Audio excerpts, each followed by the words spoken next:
मैं तो सम्राट के स्तर पर हूँ। आकाश और भूमि में मैं सर्वश्रेष्ठ हूँ।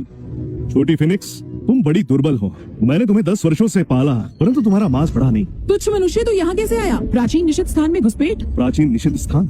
ये मेरे गुरुकुल का आंगन है। असंभव, ये मेरी प्राचीन निषिद्ध स्थान है। घुसपैठियों का वध होगा।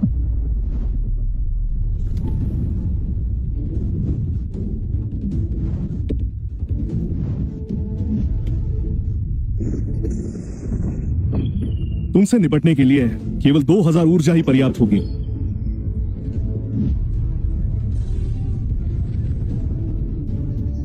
शिष्य दीक्षा समारोह का समय हो गया।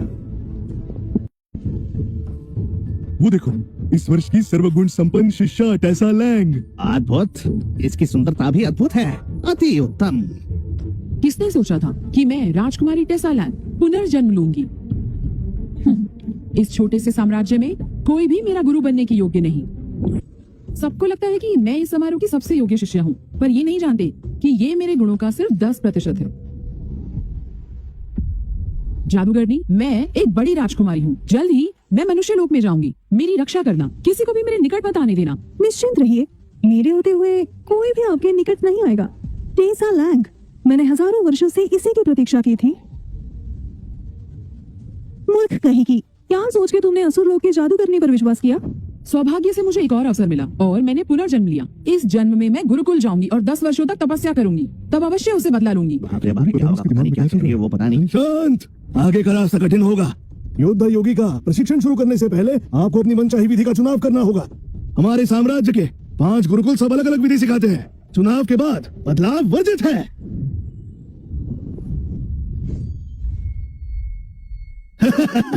शिष्य कैलेब क्लार्क, हमारे साम्राज्य के सबसे शक्तिशाली देवशास्त्र गुरुकुल से इस वर्ष सबसे अधिक शिष्य उनके ही पास जाएंगे। वो कौन है और साम्राज्य के राजदूत उसकी प्रशंसा क्यों कर रहे हैं? वो देवशास्त्र गुरुकुल के शिष्य हैं। कैलेब, वो छोटे योद्धा योगी कहलाते हैं और वो इस पीढ़ी के सर्वोत्तम शिष्य हैं। उनके चाहने वाले देवशास्त्र गुरुकुल से लेकर पूरे साम्राज्य में फैले हैं। मैंने सुना है कि कैलेब अपने ही गुरुकुल के आचार्य के पुत्र हैं। उनकी शक्ति अद्भुत है। टेसा, तुम्हें देवशास्त्र में जाना चाहिए और कैलेब जी की राह पर चलना चाहिए। तुम्हारा भविष्य उज्जवल होगा। छोटे योद्धा योगी कैलेब, मेरे लिए वो शून्य के बराबर है। चिंता मुक्त गुरुकुल के आचार्य तो आजकल समारोह में भी नहीं आते। लगता है उन्हें हमारे गुरुकुल का सेवक बनाना चाहिए। शांति, घोषणा का समय। इस गुरुकुल में कितने शिष्य जाएंगे? देवशास्त्र गुरुकुल 1200 शिष्य, शिकारी गुरुकुल 530, पुष्पांजलि गुरुकुल 370 शिष्य, और अब मैं बताता हूँ चिंता मुक्त गुरुकुल के शिष्य